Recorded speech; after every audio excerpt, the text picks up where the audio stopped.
Shalom, puji Tuhan. Sore hari ini kita sama-sama akan menikmati kebenaran firman Tuhan. Di dalam kasih-Nya, kita semua akan merasakan betapa baiknya Dia di dalam kehidupan kita. Dan sebelumnya, kita tundukkan kepala untuk berdoa. Bapa kami yang ada dalam surga, dikuduskanlah nama-Mu, datanglah kerajaan-Mu di bumi seperti di surga. Hari ini Tuhan, kami rindu untuk menerima kebenaran firman-Mu. Pakai kami sebagai alat-Mu untuk dapat merasakan segala hal kebaikan yang Kau limpahkan dalam hidup kami.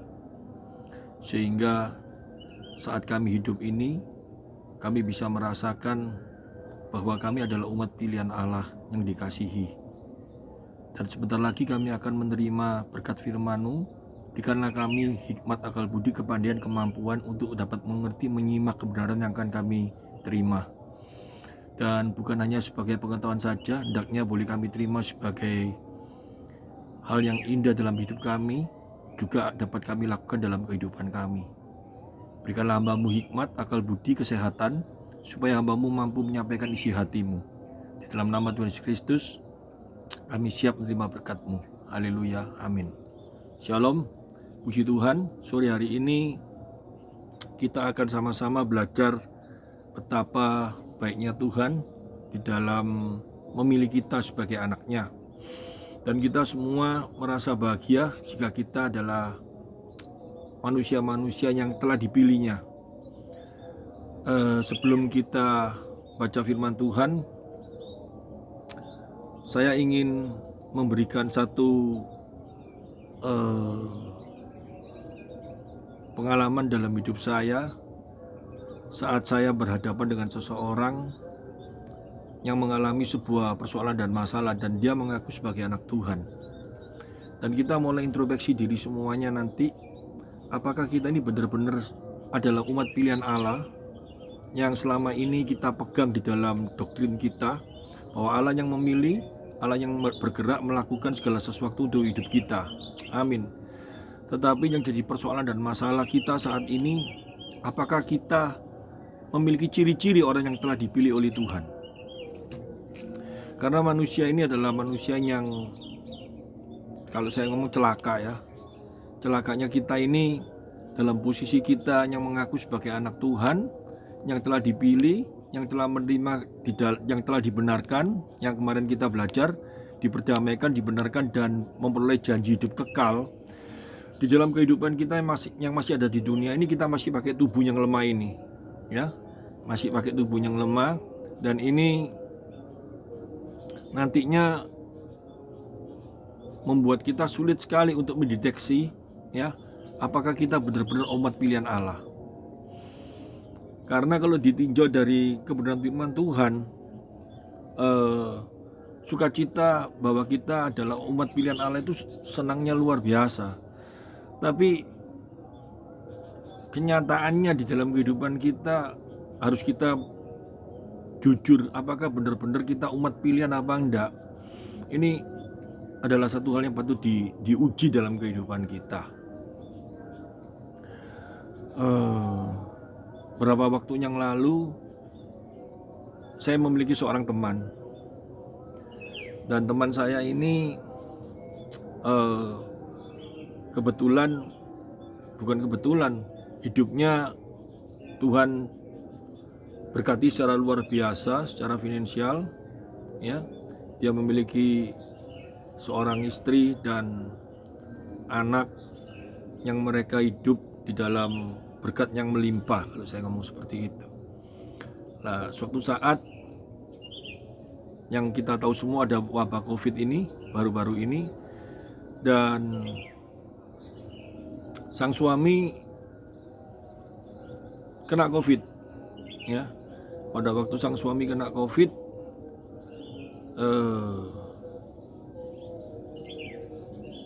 yang sang istri nggak berani berdekatan, itu sih pasti ya, karena COVID ini sangat menular. Tapi sebetulnya kalau sama sekali nggak berani dekat, itu agak aneh. Karena sebetulnya kalau pakai protokol kesehatan yang benar, sebetulnya tidak perlu takut, ya. Tapi karena dia mengalami satu ketakutan yang seperti itu, pada waktu yang suami mengalami sakit, dia tidak bisa berdekatan dan dia tidak bisa memberikan spirit, ya,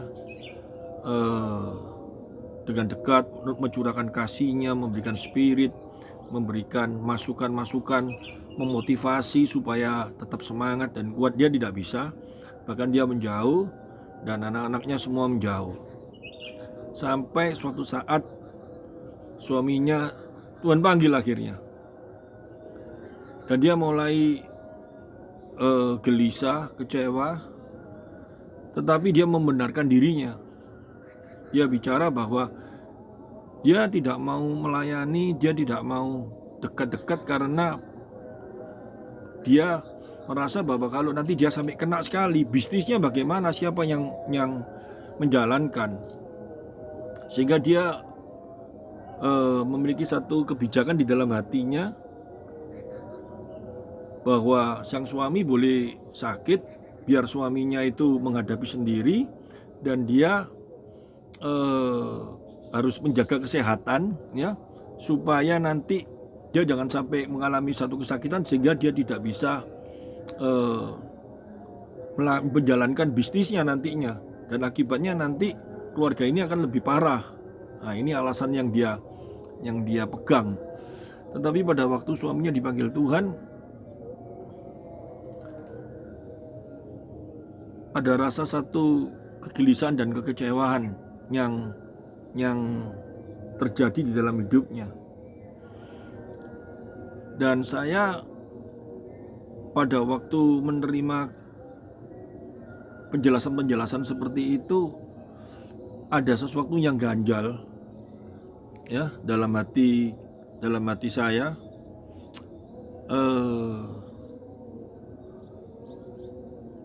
Apa yang dilakukan sang istri ini secara manusia memang satu hal yang baik, tapi yang baik itu belum tentu yang benar. Kenapa saya ngomong yang baik itu belum tentu yang benar? Banyak sekali ayat-ayat itu berbicara seperti itu. Di dalam dunia ini Tuhan kasih gambaran bapak yang baik, tapi bukan bapak yang benar. Bapak yang benar hanya Allah saja. Karena kebaikan yang dunia ajarkan, yang dunia selama ini dipahamkan kepada kita, ya seturut apa yang dunia pahamkan, apa yang dunia tanamkan. Semisal seperti peristiwa salah satu teman saya ini, yang istri ini dia tanpa sadar bahwa dia sudah dikuasai oleh mamon. Yang dipikirkan ya hanya satu, bahwa kalau sampai suaminya sakit dan dia sakit juga, bagaimana bisnisnya, bagaimana harta benda yang dia kuasai selama ini. Sehingga pada waktu sampai suaminya dipanggil Tuhan, dia merasa bahwa apa yang dia lakukan ini adalah sebuah kebaikan demi keluarga. Tetapi sesungguhnya dia lupa bahwa dia pikirannya sudah dikuasai oleh mamon. Jika dia tidak dikuasai oleh mamon, dia teringat di dalam kebenaran firman Tuhan, maka dia bukan memikirkan yang harta yang hanya sementara, berkat yang ada di dalam dunia ini yang sementara. Tapi yang dia pikirkan adalah sesuatu yang sifatnya kasih, yang dimana sudah ada janji setia pada waktu menikah, dalam situasi sakit, dalam situasi apa. Dan jelas sekali sang suami ini perlu pertolongan daripada dirinya. Yang dia utamakan pada waktu itu adalah bagaimana dia memberikan spirit kepada suaminya. Tetapi karena dia sudah dikuasai oleh mamon, sehingga apa yang ada dalam pikirannya hanya mamon itu sendiri. Dan yang cilakanya sampai dengan suaminya dipanggil Tuhan pun, dia tidak merasa bahwa apa yang dia lakukan itu adalah sesuatu yang salah, karena dirinya sudah dikuasai oleh mamon. Sehingga setelah suaminya meninggal, dia menjalankan bisnisnya, dia bukan mulai memikirkan hal-hal yang sifatnya yang kekal, tetapi dia malah dikuasai oleh mamon itu sendiri. Nah, mamon itu menguasai dirinya, caranya bagaimana?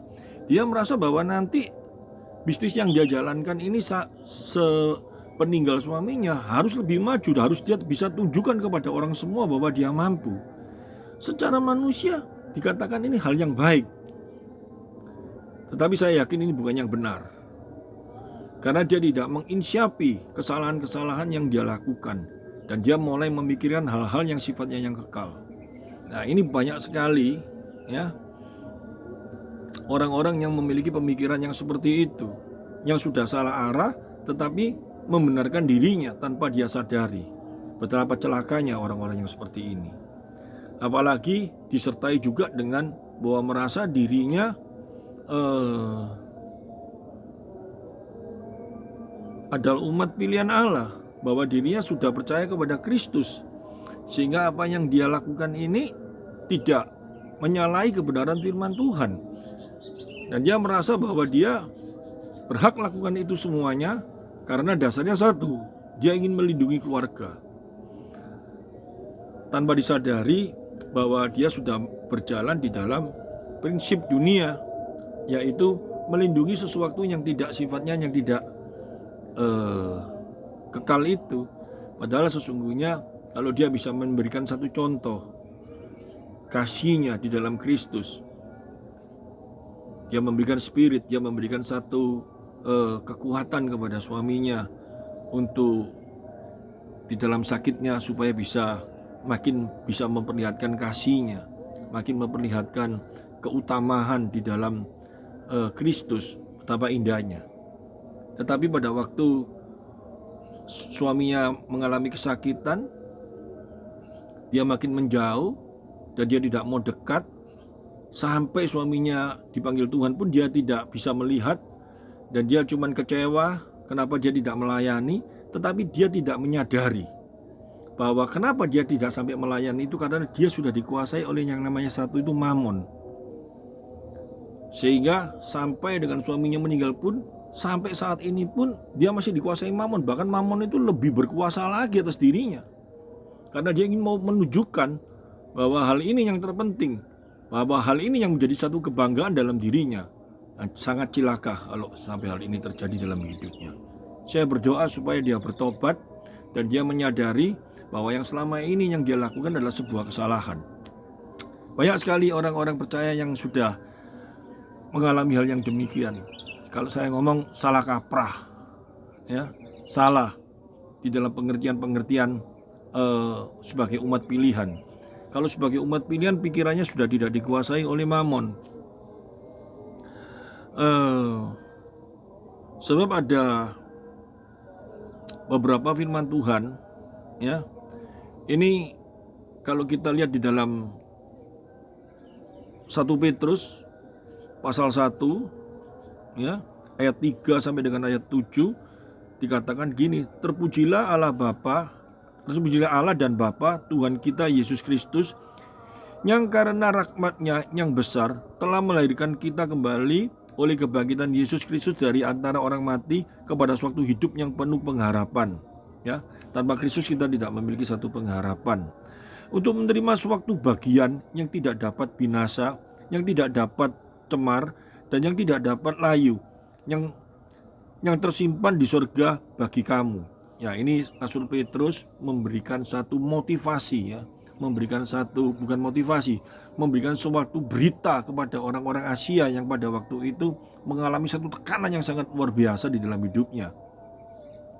Dia ingin memberikan suatu kekuatan kepada mereka, ya, bahwa mereka adalah umat pilihan Allah yang telah menerima penebusan, yang telah menerima satu pengharapan yang pasti, bahkan yang setelah disediakan di surga, ya, bagi kamu, yaitu kamu yang dipelihara dalam kekuatan Allah karena imanmu, sementara kamu menantikan keselamatan yang telah tersedia untuk yang dinyatakan pada zaman akhir. Bergembiralah akan hal itu, sekalipun sekarang ini kamu seketika harus berduka cita oleh berbagai pencobaan. Maksudnya supaya itu ialah untuk membuktikan kemurnian imanmu yang jauh lebih tinggi nilainya daripada emas yang fana. Ini kalau kita baca ayat ini, ya, sang rasul ini ingin memberikan sebuah pengertian kepada orang-orang di Asia itu, jika saat ini mereka mengalami beban penderitaan sedemikian rupa, ya, ini Allah sedang bekerja di dalam hidupnya supaya iman mereka makin lama makin murni itu makin tahu. Iman makin murni itu apa? Makin tahu siapa itu Tuhan. Di dalam sela-sela kita mengalami satu penderitaan di dalam kehidupan ini, kita makin bisa melihat betapa baiknya Tuhan dalam hidupku. Banyak sekali orang-orang yang hidupnya sudah bercukupan, ya, memiliki kekayaan yang lebih-lebih, tetapi pada suatu saat dia akan mengalami satu tekanan yang luar biasa, baik mungkin dari keluarganya sendiri atau saudaranya. Dan secara manusia dia harusnya bisa marah, berontak, tetapi dia bisa tenang, dia bisa mengasihi. Itu saya yakin, itu Allah yang bekerja dalam hidupnya, ya. Dan itu dia harusnya, kalau bisa melihat hal ini, menghadapi situasi yang seperti ini, dia bisa tenang, dia makin meyakinkan dirinya, ya, bahwa Allah yang dia kasih telah bekerja dalam hidupnya. Karena sebetulnya secara manusia dia nggak mampu, tetapi kalau dia bisa mampu, bisa tenang, bisa melayani saudaranya yang mungkin yang jahat, ya, yang bengis atau yang mengkhianati, dia bisa melayani dalam kasih. Itu adalah satu hal di mana dia bisa melihat bahwa dia makin mengerti siapa itu Allah dalam hidupnya, yang bekerja dalam hidupnya secara luar biasa. Karena jika hal ini tidak ada dalam kehidupan kita, maka kita seringkali bertanya-tanya di dalam kehidupan ini, mengapa harus terjadi hal-hal yang demikian dalam hidup kita sebagai orang percaya, ya, dan kita merasa bahwa kita sudah dipilih oleh Tuhan. Tetapi sebetulnya apa yang ada dalam pikiran kita itu tidak jauh beda dengan apa yang dimana orang yang belum percaya kepada Tuhan. Kalau belum percaya berarti bukan umat pilihan. Dan kalau kita adalah umat pilihan, umat yang ditentukan, umat yang dipilih, bukan karena kebaikan kita, bukan karena hal-hal yang kita lakukan sehingga kita dipilih, tetapi yang harus menjadi introspeksi diri kita sehari-hari dalam kehidupan kita, itu yang perlu, ya, yang perlu kita selidiki dalam kehidupan kita saat ini. Karena banyak sekali orang yang merasa bahwa dirinya adalah orang-orang yang dikasih Tuhan, yang dipakai Tuhan sebagai hambanya, yang telah melakukan hal-hal pekerjaan Tuhan secara luar biasa, tetapi sesungguhnya hatinya jauh di hadapan Tuhan. Terbukti sekali, ada beberapa ayat yang mengatakan seperti aku gak mengenal engkau, pembuat kejahatan. Dan orang itu berkata, aku bernubuat atas namamu. Bernubuat itu berarti menyampaikan firman Tuhan. Kalau sekarang, ya, bernubuat, melakukan mujizat atas namamu. Tapi Allah berkata, Tuhan Yesus berkata apa? Aku gak mengenal engkau, pembuat kejahatan. Ini harus menjadi satu refleksi dalam kehidupan kita saat ini. Karena banyak sekali orang yang merasa sudah Kristen, bahkan sudah mengenal doktrin orang-orang reform, ya, yang mengenal doktrin umat sebagai umat pilihan Allah, konsep pilihan dengan baik, ya, predestinasi, segala sesuatu dia mengerti dengan baik. Tetapi untuk mengintrospeksi diri itu yang harus kita lihat dengan baik. Karena ada ayat yang ingin Tuhan Yesus sendiri ajarkan, ya. Yesus mengatakan sesuatu perumpamaan kepada mereka untuk menegaskan bahwa mereka harus selalu berdoa dengan tidak jemu-jemu, katanya. Dalam sebuah kota, ya, berdoa tidak jemu-jemu itu artinya apa? Kita berdoa itu artinya apa? Di dalam berdoa itu ada satu hubungan. Berdoa tidak jemu-jemu itu bukan seharian kita berdoa dan melakukan satu aktivitas apapun juga. Itu pun tidak salah. Di dalam ayat ini, selalu berdoa dengan tidak jemu-jemu itu menjaga hubungan kita dengan Allah itu secara luar biasa, ya. Dalam sebuah kota ada seorang hakim yang tidak takut akan Allah dan tidak menghormati seorang pun. Dan di kota itu ada seorang janda yang selalu datang kepada hakim itu berkata, belalah hakku terhadap lawanku. Beberapa waktu lamanya hakim itu menolak, tetapi kemudian ia berkata dalam hatinya, walaupun aku tidak takut akan Allah dan tidak menghormati seorang pun. Ini hakim ini orang ateis, ya, jelas, ya.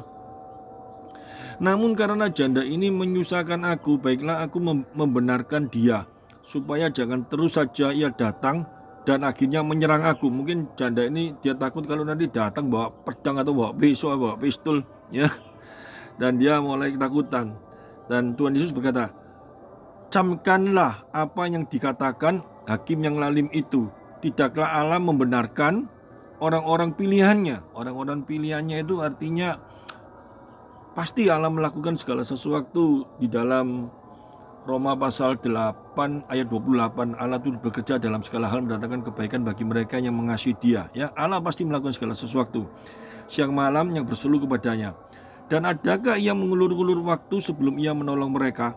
Aku katakan kepadamu, ia akan segera membenarkan mereka. Akan tetapi, jika anak manusia itu datang, adakah ia mendapati iman di bumi? Ini yang penting.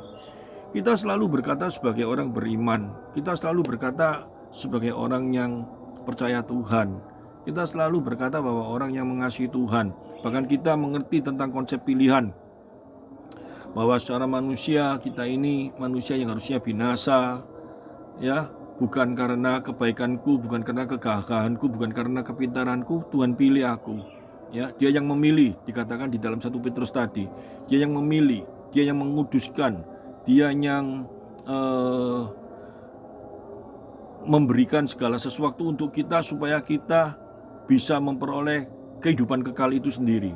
Di dalam dia yang bekerja dalam hidup kita. Dan kita seringkali merasakan bahwa dia telah bekerja dalam hidup kita karena dia telah memilih kita. Tetapi coba kita bayangkan di dalam kehidupan yang tadi saya jelaskan tentang kebaikan dan kebenaran itu. Banyak orang yang merasa bahwa dirinya sudah melakukan hal yang baik. Ya, di dalam kehidupan manusia ini, seorang ayah tidak mungkin mengajarkan sesuatu hal yang salah, tetapi pasti yang baik kepada anaknya. Tetapi seseorang ayah itu mengajar yang baik belum tentu yang benar. Nah, yang benar itu hanya di dalam Kristus. Dan yang benar itu mengajarkan kepada kita melalui kebenaran firman-Nya, ya, bukan mengejarkan yang dunia ajarkan di dalam kebaikan-kebaikan. Bahkan Rasul Paulus pun pernah berkata, ada seseorang yang begitu baiknya kepada kawannya sampai rela mengorbankan dirinya, tetapi tanpa Kristus itu sia-sia. Nah, kebaikan-kebaikan yang selama ini kita masuk di dalam hati kita, hati nurani kita, itu seringkali menipu di dalam pola pikir kita. Ya, saya ingin berbicara tentang kehidupan manusia yang merasa dirinya sebagai orang pilihan. Kalau soal hanya kehidupan kita jatuh dalam dosa dan kita masih belum menang di dalam dosa tertentu, dosa A atau dosa B atau dosa C, itu saya anggap bukan biasa, tetapi sesuatu yang hampir dikatakan kita sebagai manusia yang lemah ini, yang pakai tubuh yang masih lemah ini, ya memang kita seringkali mengalami hal yang demikian. Kita seringkali masih sering jatuh di dalam dosa-dosa karena tubuh kita ini. Tetapi yang paling bahaya di dalam kehidupan kita ini, kita seringkali tanpa sadar pola pikir kita ini masih memikirkan hal-hal yang sifatnya hanya berdasarkan kebaikan-kebaikan yang menurut dunia ajarkan, bukan sebuah kebenaran. Contoh tadi tentang Mamon itu. Dan Mamon itu begitu jahatnya, ya, begitu jahatnya. Dia sering memutarbalikkan sebuah kebenaran, ya, diputar sebuah kebaikan, maksud saya, sebuah kebaikan diputar seolah menjadi sebuah kebenaran. Padahal kebaikan tanpa kebenaran firman Tuhan itu bukan sesuatu yang baik, yang benar. Tetap kebaikan-kebaikan yang menyesatkan di dalam kehidupan manusia. Ya, alasan-alasan di dalam kehidupan ini seringkali terjadi di dalam kita bukan mengiring Kristus, tetapi begitu liciknya dosa itu di dalam kehidupan kita. Waktu kita harusnya beribadah, misalkan kita beralasan kita nggak bisa beribadah karena alasan-alasan tertentu yang membenarkan di dalam kehidupan kita. Ini bukan sebuah kebenaran, ini adalah sebuah kebaikan yang menyesatkan kita. Dan ini banyak yang terjadi di dalam kehidupan anak-anak Tuhan yang saat ini. Apalagi di sela-sela pandemik ini, ya. Gereja kami memang belum buka, ya. Mungkin kalau Tuhan izinkan bulan depan, ya, gereja akan dibuka kembali. Saya bukan memiliki alasan di mana karena saya nggak mau buka, males, tapi saya alasan pandemik. Bukan seperti itu. Saya ngeri, ya, saya betul-betul ngeri melihat peristiwa di bulan 7, di mana di bulan 5 semua rasanya sudah tenang, tapi tiba-tiba bulan 5, bulan 6 begitu meludak, ya. Covid itu begitu sangat menakutkan sekali, dan semua orang akhirnya kena dan menjadi tutup. Saya nggak mau ditipu dengan hal yang demikian lagi, ya. Dan saya pada waktu itu saya tetap tidak mau buka gereja, dan akhirnya terjadi seperti itu. Demikian juga saat ini, bulan 7, bulan 8, bulan 9 mulai reda, dan bulan 10 ini mulai dibuka. Dan saya sangat terkejut sekali, di mana di mall, di mana-mana sudah begitu luar biasanya orang mulai tidak menerapkan protokol itu. Kalau saya lihat seperti itu, saya khawatir nanti tiba-tiba bulan 12 meludak lagi. Nah, ini kita tunggu dan kita berdoa kalau memang tidak ada gejala-gejala yang seperti itu, kita dengan sukacita kita buka ibadah dengan hati yang tidak was-was lagi, tetapi penuh dengan sukacita. Dan di dalam kehidupan kita yang saat ini mengaku sebagai anak Tuhan, jangan kita ditipu oleh hati kita sendiri, jangan kita ditipu oleh pikiran kita sendiri. Ya, banyak sekali orang-orang yang merasa dirinya sudah terpilih, tetapi sebetulnya hatinya jauh dengan Tuhan. Dan ini sangat-sangat bahaya sekali dalam kehidupan sebagai umat yang dikasihi Tuhan. Karena tanpa sadar manusia sering dibawa oleh pikirannya sendiri, tidak berjalan di dalam kebenaran firman Tuhan. Nah, ini yang harus menjadi satu introspeksi dalam kehidupan kita sehari-hari.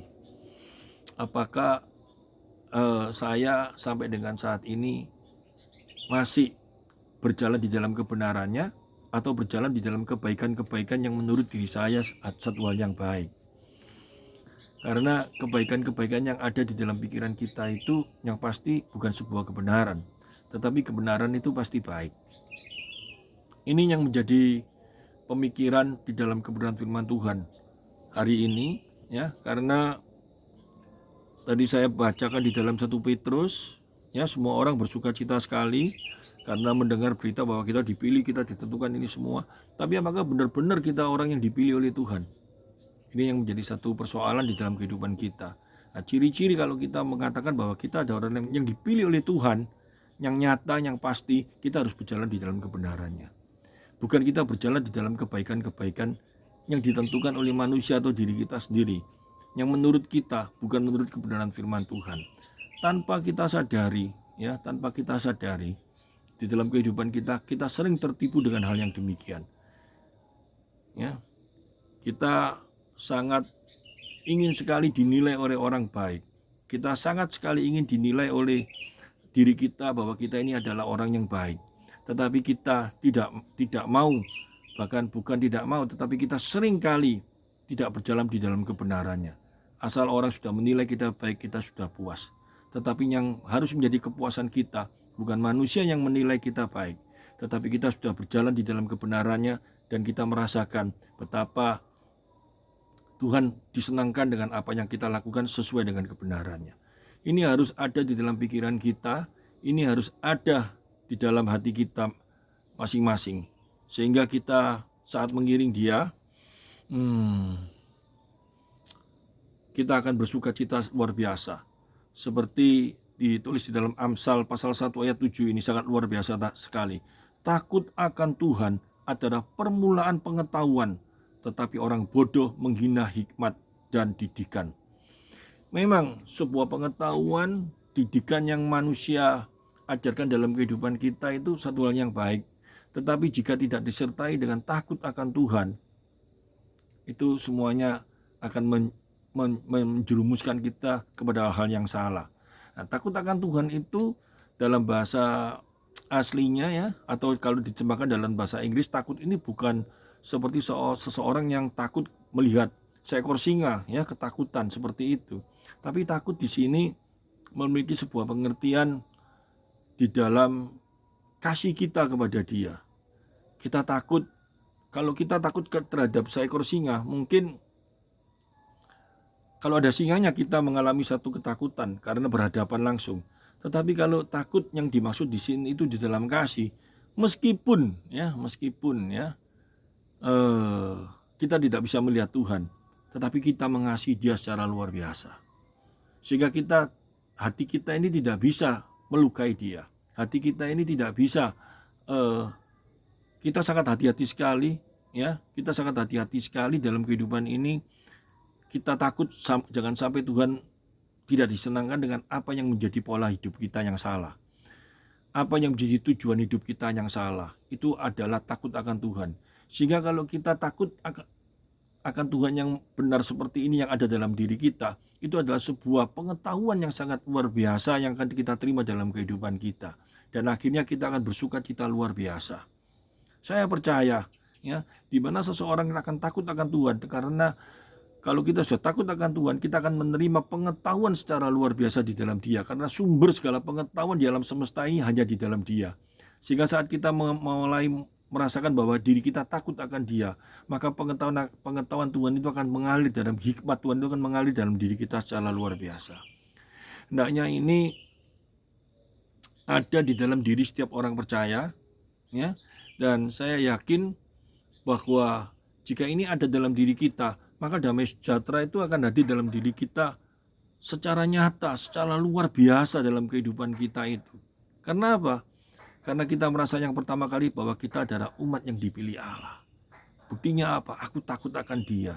Aku berjalan di dalam hikmat-Nya.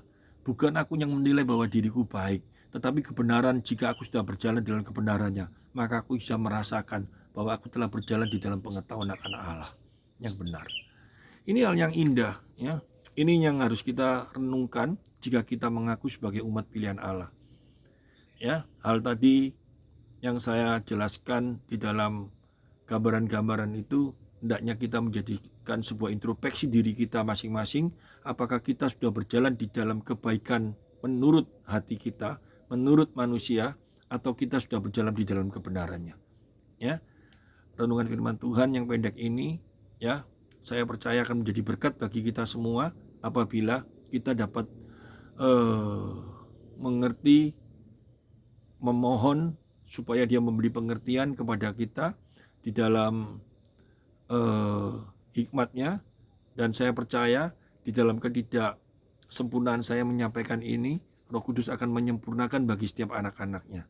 Terima kasih Tuhan Yesus, terpujilah nama-Mu. Haleluya, amin. Mari kita tundukkan kepala. Terima kasih Tuhan, Kau telah mengajarkan kami supaya kami berjalan di dalam kebenaran-Mu, bukan berjalan di dalam kebaikan-kebaikan yang menurut hati nurani kita, yang menurut pemikiran-pemikiran yang ada dalam dunia ini. Tetapi hendaknya kami berjalan di dalam kebenaran-Mu. Ampuni kami Tuhan, jika selama ini kami telah melakukan hal yang tidak benar, karena kami telah berjalan menurut pemikiran kami sendiri yang kami anggap baik, tetapi jauh daripada kebenaran-Mu. Luruskan kami, hendaknya kami berjalan di dalam kebenaran-Mu saja. Terima kasih, haleluya, amin.